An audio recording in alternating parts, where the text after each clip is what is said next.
Ladies and gentlemen, Assalamualaikum warahmatullahi wabarakatuh. Peace be upon you and God's mercy and blessings. Good morning and welcome. I am Zaim, Director of External Relations of KSI, and I will be your Master of Ceremonies for today.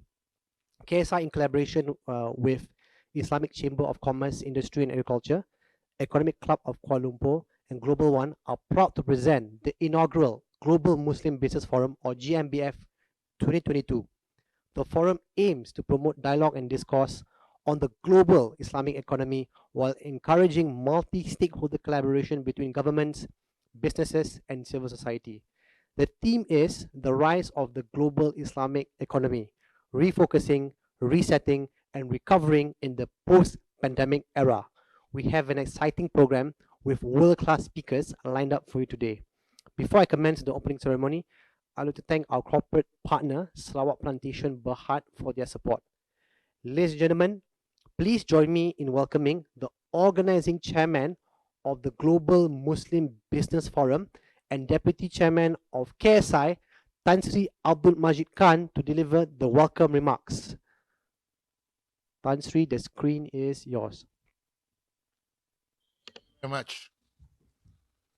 In the name of Allah, the most merciful, the most beneficent, Honorable Dato Mustapa Mohamed, Minister of Economy in the Prime Minister's Department, Mr. Yousef Hassan Khalawi, Secretary General, Islamic Chambers of Commerce and Industry and Agriculture. Distinguished guests, ladies and gentlemen, may I greet you with the traditional Islamic greeting, Assalamu alaikum, meaning may peace and blessing be with you. On behalf of my colleagues on the organizing committee of the Global Muslim Forum and myself, I extend a very warm welcome to each and every one of you. We are honored by your presence. Your ready response to our invitation is an indication that the aim and objective of our forum resonate with you. We are truly grateful to our distinguished guest speaker for being with us today. The inaugural event, which originally was to be a physical forum, is now a virtual one, due to uncertainty surrounding the dissolution of the Malaysian Parliament and the country's forthcoming general election. However, all that now has come to pass. Ladies and gentlemen, the Muslim community has the human potential. Youth in many countries constitute half of the population and are ready to step into action with determination and even zeal if they are given the opportunity, and are fully empowered with education, training, capital, and trust. Millions of young men and women are poised to develop the Muslim business community. But political will have to allow them to take over the destiny of their country at once. The Muslim business community has also the needed resources: arable agricultural land, sufficient water resources, abundant mineral ore, diverse trade opportunities, innumerable tourism capabilities. But what is needed is a good economic planning, equal distribution of opportunities, and willingness to see development as the beneficial strategy for creating wealth and move forward. However, most importantly, the Muslim business community need badly inclusivity, sustainability, the rule of law to move forward and give hope to its people in the future. Ladies and gentlemen, the challenge facing the business in 2022 are not primarily triggered by the pandemic. However, the pandemic has accelerated those challenges.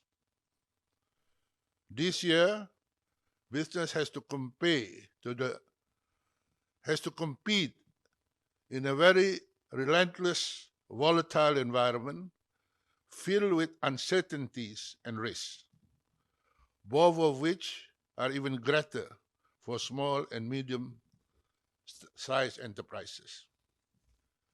The Omicron COVID-19 variant engendered an upswing in infection rate all over the world. The soaring infection rate posed a downside risk to near-term growth as pressure are mounting on the labor market and the global supply chain. 2022 has had a weak economic start, which suggests that the Omicron may be able to undo the strong recovery of 2021.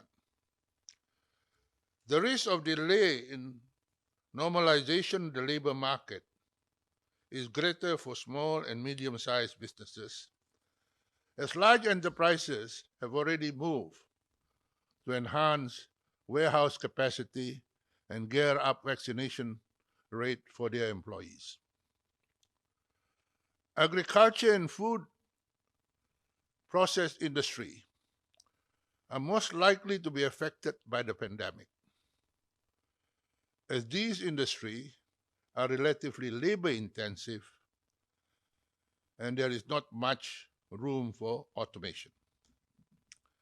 Another area of concern is the supply chain bottleneck. Industrial production data forecasts show the production output should exceed the pre-pandemic level in the third and the fourth quarter of 2022. The global supply chain are set to recover, with suppliers having greater capacity to increase production volume. Though the secondary sector is all set to recover in the second half of the year, business still have to face supply chain bottlenecks that are beyond their control. Factors like lack of shipping capacity, rising shipping prices, and increased energy costs are going to inflate the transportation costs. Similarly, a zero COVID-19 policy in China is also going to affect the global supply chain, as the country accounts for 30% of the global export in several major industries, such as textile industry, tech industry, and household good industry. Lastly, inflationary pressure are predicted to remain high in most key economies of the world, with global inflation estimated at 4.6% compared to 4.3% in 2021. The rising geopolitical tension between Russia and the NATO allies and elsewhere will place further pressure on the energy prices. This heightened inflationary pressure can engender tightening of the monetary policy in some countries and consequently impact trading in the foreign market as currency value increase in volatility. Furthermore, rising costs can change in the consumer behavior. The twofold impact of inflation will confront business throughout the year, eroding consumer income and spending and consequently impacting sales. Businesses are adopting various strategies to regain momentum and address inflation. While some large consumer good companies are using pricing power to pass costs to the customer, others have increased their product profile to maintain higher profit margin. Ladies and gentlemen, I believe these are some of the challenges we are all facing, regardless of whether it is the Muslim business community or the wider business community as a whole. These are the issues that will be discussed, debated upon during this one-day virtual forum. I urge you all to listen and contribute your ideas and insight to help our business consumer grow and prosper. I would like to express our deep appreciation to all our strategy partner, co-organizer, supporting organization for their contribution and support. Thank you for your attention, ladies and gentlemen. Thank you. Thank you, Tan Sri Abdul Majid Khan, for the insightful remarks. Tan Sri spoke about challenges facing the global Muslim community and the broader community worldwide. He spoke about the inflationary pressures and conflict risk which affects global trading. He spoke on the need for innovation in especially manufacturing, agriculture, and supply chain. And he spoke about inclusivity, sustainability, and rule of law, which can give hope to the young people and businesses around the world in the Muslim community and beyond. So thank you so much, Tan Sri Abdul Majid Khan, for your insightful remarks. And I like many others, I think felt that it was a great start in giving an overview of the challenges and opportunities for the Global Muslim Business Forum. Next, we are indeed fortunate to have Mr. Yousef Hassan Khalawi, Secretary General of the Islamic Chamber of Commerce, Industry and Agriculture, to deliver the introductory remarks. And Mr. Khalawi, the floor is yours. بسم الله الرحمن الرحيم. Tan Sri Abdul Majid Khan, Organizing Chairman GMBF. Dato KSI Mohamed Iqbal Rouser, President of GMBF. Honorable Dato Sarai Mustapa Mohamed, Minister in the Prime Minister's Department Economy Malaysia. Excellencies, ladies and gentlemen, Assalamu alaikum wa rahmatullahi wa barakatuh. This is a start of a new chapter for the private sector in the Islamic world. A chapter unlike any before. This is how, as founders and partners, we see this visionary project. We have created this forum not to duplicate what others are already doing. We want this forum to be the platform for all business leaders, and by this, I mean the real leaders. To be leader means you have a vision, a dream which you want to attain, a passion and love which you want to live. You have energy and power of giving which you are happy to share. We have created this platform to share our visions, our passions, and our energies. We are here today just to start our adventure. We believe it will be a long journey full of creativity as much as challenges. However, we trust what we are doing because of our long-term planning, our creative team, and before all that, because of the support of Allah subhanahu wa ta'ala. It is not worthy to recall that our ICCIA former president, the late Sheikh Saleh Abdullah Kamil, may Allah grant peace and mercy to his soul, used to emphasize that the cooperation in business, trade, and investment is the best way that leads to the solidarity of the Muslim Ummah and paves the path for the desirable unity, away from the complications of political differences.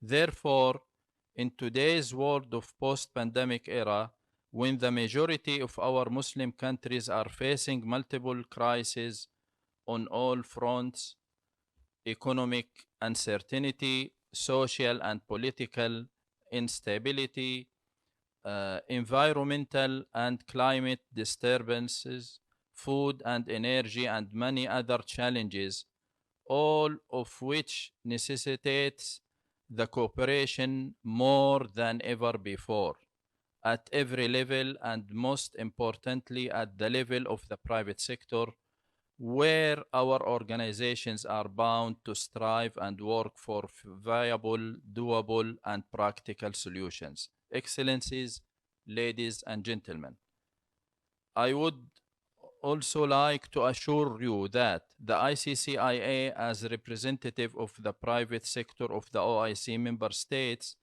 under the dynamic leadership of its president, His Excellency Abdullah Saleh Kamil, aspires to collaborate with all the like-minded organizations in pursuing the great objective for which it was established 45 years ago.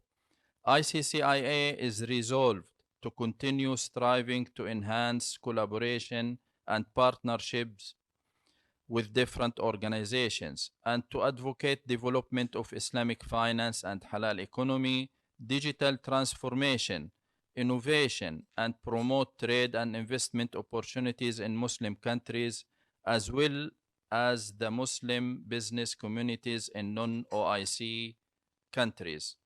In conclusion, let me once again thank our partners, and we wish that our bilateral relationship, especially with KSAI, will further grow and help in realizing our shared objectives, and we shall continue to work together for the good of our member countries and the Islamic Ummah at large. Thank you for your kind attention, and may Allah enable us to strive our communities to the best of our abilities. Wassalamu alaikum wa rahmatullahi wa barakatuh. Thank you so much to Mr. Yousef Hassan Khalawi for the very inspiring remarks as he called upon the business community and the Ummah to come together and drive value creation for the Ummah and also for the broader community around the world. Ladies and gentlemen, I now have the honor and privilege to invite the Honorable Dato Sri Mustapa Mohamed, Malaysia's Minister in the Prime Minister's Department, specifically in economy, to deliver the opening address. YB Dato Sri, over to you.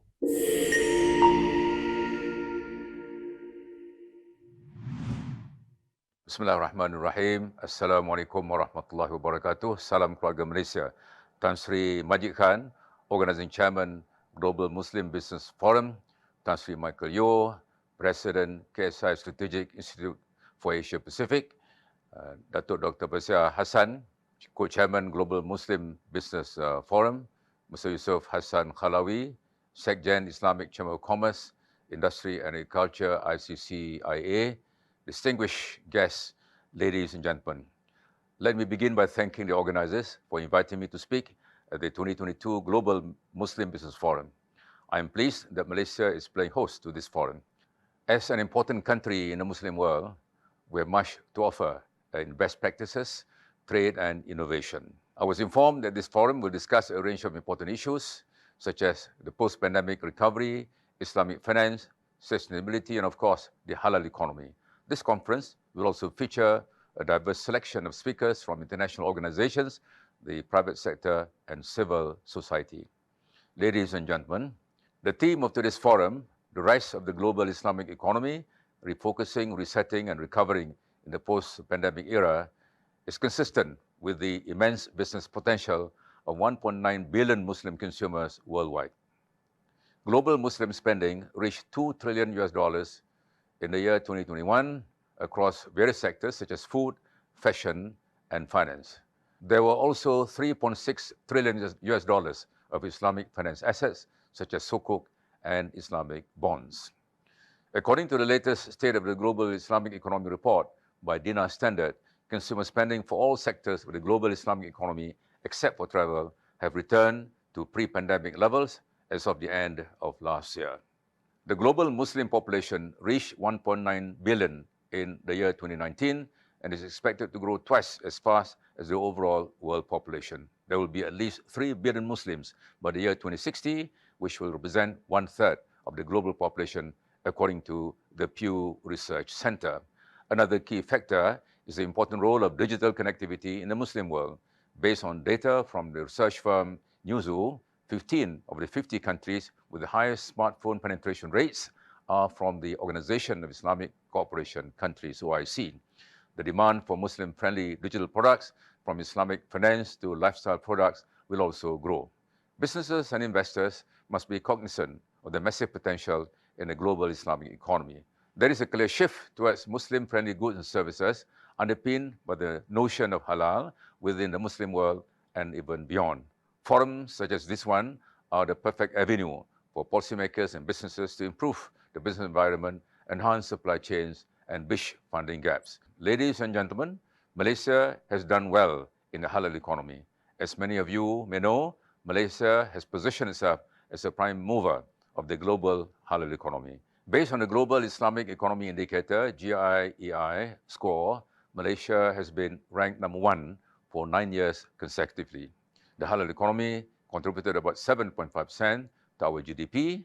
Malaysia currently leads in Islamic finance, halal food, Muslim-friendly travel, and media, as well as recreation sectors. The largest component of the halal economy is the food sector, contributing an estimated 31 billion US dollars. Malaysia is also a pioneer in Islamic finance. The industry is quite developed in this country and well regulated. We are one of the top 5 countries with the biggest Islamic finance assets, with over 619 billion US dollars in 2021. And we continue to lead with innovation. Last year, Malaysia issued the world's first sovereign US dollar denominated Islamic finance sustainability rated commercial notes. Ladies and gentlemen, I would be remiss not to mention Malaysia's halal certification, which is globally recognized. The signature Malaysia Halal stamp of authenticity helps avoid halal washing and builds trust, particularly in international trade. The Malaysian government has continued to emphasize on the importance of the halal economy. In the 12th Malaysia Plan, a key strategy is to position Malaysia as a global hub by boosting development of halal talent, introducing halal professional recognition, stimulating industry development, and enhancing product competitiveness. The target is to further increase the contribution of the halal economy to GDP to about 8.1% and generate over 12 billion US dollars in export revenues by the year 2025. Ladies and gentlemen, the post-pandemic era presents new challenges such as food insecurity, climate risk, and social inequality. The global Islamic economy can play an important role in providing solutions to create a better and more equitable world. The Muslim economy is not only good for the Muslim community, but for all of humanity. I do hope this forum can provide insights for policymakers, businesses, and investors to steer a clearer direction in an increasingly uncertain world. To the organizers, once again, thank you for inviting me. I wish you all a fruitful forum. Wabillahi taufiq wal hidayah. Wassalamualaikum warahmatullahi wabarakatuh. Terima kasih.